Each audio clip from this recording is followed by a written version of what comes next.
She slapped the paper on my door like it was a warrant and said, "Your daughter needs to report to the clubhouse security room. And if you've ever felt your blood go from warm to ice in one breath, you know the feeling." I read the header, Violation 3C, Disruptive Behavior Near Common Property, and I looked up at the woman who'd been patrolling our little slice of Canyon Ridge like she owned the deed to the sky. "You're not law enforcement," I told her, calm, steady the way my voice goes when I decide I'm done being pushed. "You don't issue orders to my family. Her name's Paige Norcross, our HOA compliance chair," and she tried on a smile that didn't reach her eyes. "We operate under safety provisions," she said. "Behavior assessments fall within our scope." "You're quoting rules you don't understand," I said. And I took one step closer, not to intimidate, just to let her know she wasn't dealing with paper. "Name's Colby Hart, retired Marine Colonel. I helped write the kind of rules you're pretending to enforce." She blinked just once, and that's when I knew she was bluffing. The notice was about my daughter Maya. Paige called her chalk art a defacement. It wasn't graffiti. It was a vine of flowers my little girl drew for her mom, who we lost last year. We planted a sapling out front together, and every time she draws, she whispers the flower names like prayers. "It's visible from the path," Paige said. "That area is communal. Wrong easement, county maintained." I told her not yours, and the corner of her mouth twitched like a lie trying to stand up and failing. We moved to Canyon Ridge for quiet, you know what I mean. After 20 years of doing the kind of work where a knock can mean life or something worse, I wanted sunlight and a creaky porch and the small sound of a kid laughing in the kitchen. Instead, I started seeing what happens when people confuse power with permission. Little things at first, but little things tell the truth. 3 doors down, a retired couple tarped the birdbath their grandson painted. The Bennetts took down wind chimes so soft you had to lean in to hear them. Miss Delaney on Lot 47 used to have a porch full of hanging plants. One day, it was empty like a waiting room. She told me later she got threatened with $500 daily fines for insect nesting. No code, cited, no hearing. Just embarrassment delivered by clipboard. I kept my head down until the day Paige taped that red letter warning on my door and told my kid to show up to some assessment room, like we're at a checkpoint. See, the board quietly converted a back office into what they called a youth behavior room. I recognized the layout because I've seen rooms like that on dusty outposts. You don't need concrete floors to make a place feel like an interrogation. They'd already pulled 2 kids in there and made them empty pockets. One of them was a renter's boy, and around here, renters got all the rules and none of the vote. I wasn't going to be the next dad who shrugged and said, "Well, that's the HOA. There's a teacher on our street named Eli Brooks. Quiet guy, writes columns. Sometimes plays jazz on Saturday mornings with the garage door open. He joined the board, thinking he could fix things from inside. Mostly he abstained, but I remembered the way his hand shook when Paige pitched more cameras around child congregation zones. I caught him at a safety walk near the clubhouse where they set out stale cookies and rules that read like soap operas.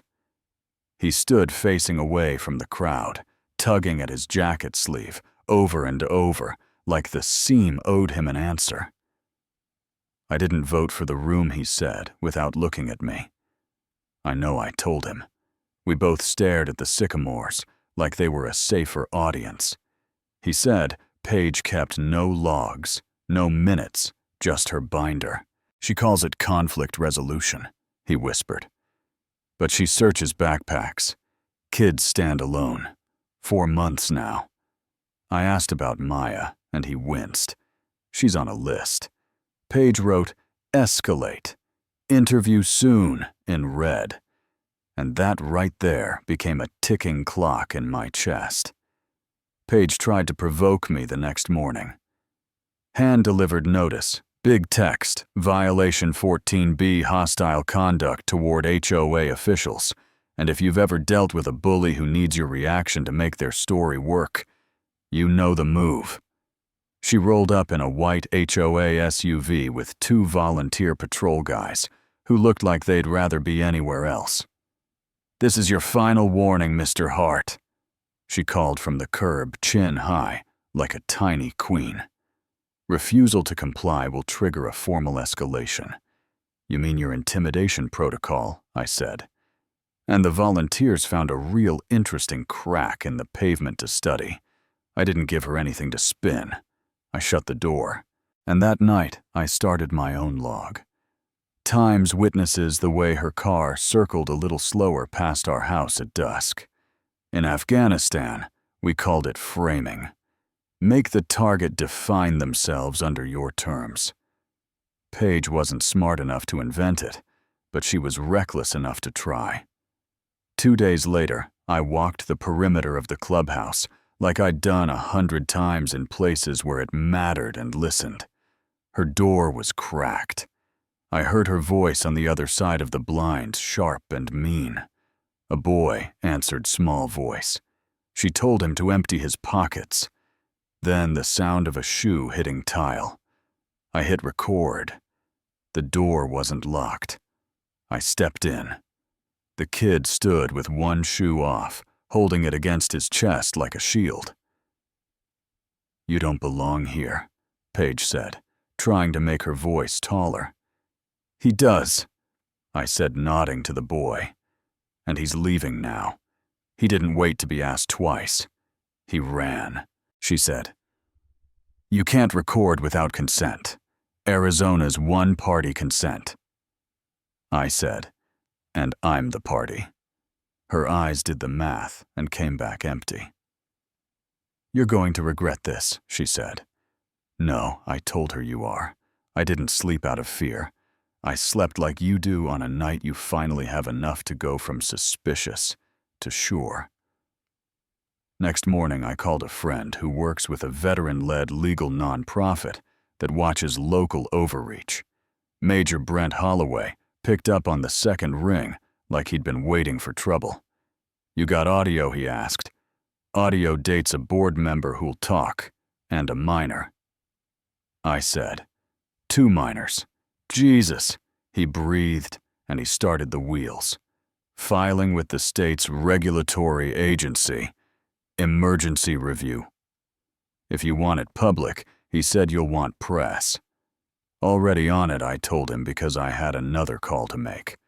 I met Eli near the bulletin board that afternoon. He slid a folded page my way. Draft agenda. Item 6. Buried something like youth engagement framework with the word trial, tucked inside it like a blade. "She's trying to legitimize it after the fact," he said. "Retrofit the language so it looks like we always supported it." He swallowed. "I filed my own complaint last night. He showed me the email to the state. Clear subject line. Calm facts." And he handed me a small USB drive. I fixed the latch to her cabinet. He said, voice shaking. She left for coffee. I had 20 minutes. He'd mirrored the whole thing. Audio logs recorded without consent. Color-coded lists of escalation candidates, most of them under 15. A Tuesday slot with Maya's name. Location room B. Emotional volatility expected. Compliance protocol 2A. No guardian contact prior. I felt my jaw click, and I breathed through it. "Keep the drive," I said. "Chain of custody matters. I'll put you in touch with Brent." And because sunlight is a disinfectant, bullies hate. I called a local reporter named Marta Ruiz, who spent the last 2 years tearing polite bows off ugly HOA stories. "Bring a camera," I told her. "Bring your quiet voice. The facts will do the shouting." Sunday afternoon, Paige strutted into a special session with a clipboard, and that brittle smile, then stalled when she saw Marta's press badge and a woman in a simple lanyard near the front. "This is a closed meeting," Paige tried. The woman lifted her eyes like she'd been bored by bigger fish. "I'm Heather Lane, senior investigator with the state. I'm here under emergency review to observe for compliance and potential escalation." People got real quiet. You could hear paper breathing. I set a manila folder on the table by the podium. Heather opened it, skimmed, then asked the kind of questions that don't need volume. "Is this your handwriting, Ms. Norcross? Were parents notified before interviews? Where are the time-stamped logs?" Paige's confidence cracked like an old windshield. "We used visual confirmation, proximity records, patrol observations." She stammered. "Show me those records," Heather said. "I have handwritten notes." "Where? Are they time-stamped?" Heather asked pen. Moving voice steady. Paige's answer was just a shrug that forgot to become words.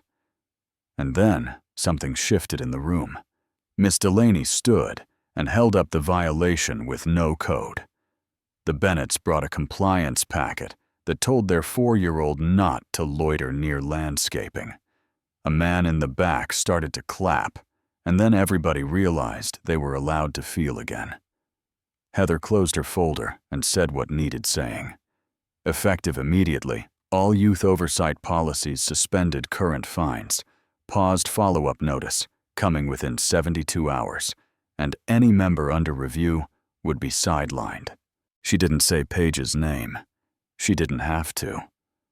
Eli walked up and handed over the USB like he'd been carrying a brick in his chest for months. Paige hissed board property, and Heather didn't even blink.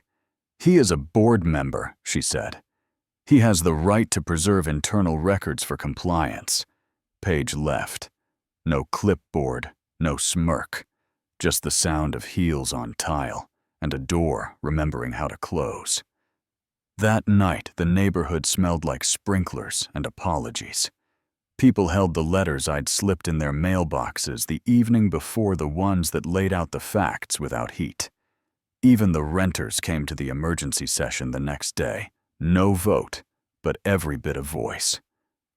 Heather read the formal findings in that even tone that tells you the grown-ups are finally in the room.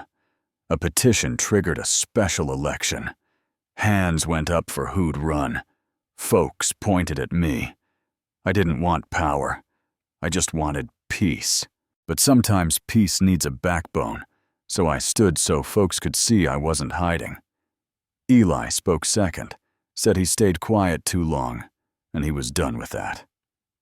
Miss Delaney spoke third. "My grandson painted that bird bath," she said. "I let fear run my porch. I'm done." People clapped. Not wild.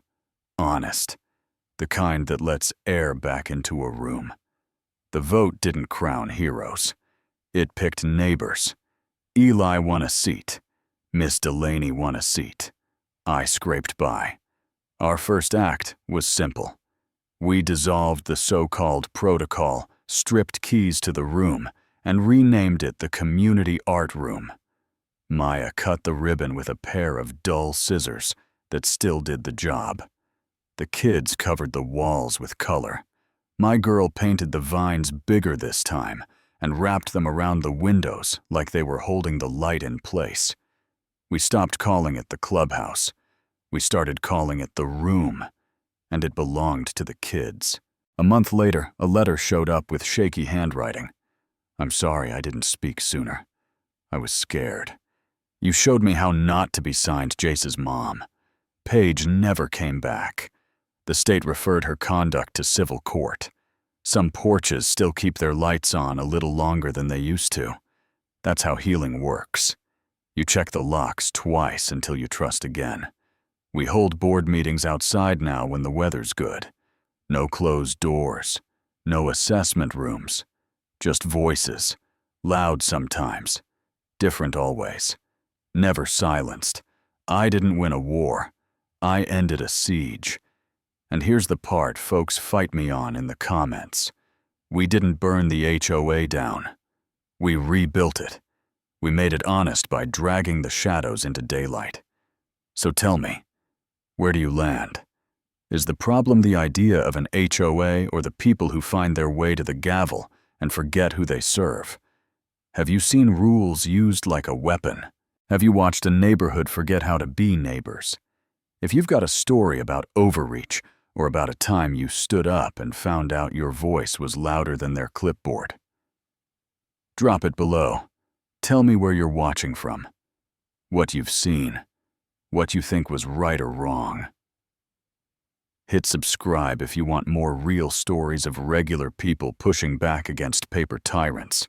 And if you're in a place like Canyon Ridge right now looking at a notice on your door and wondering if you're alone, you're not anymore.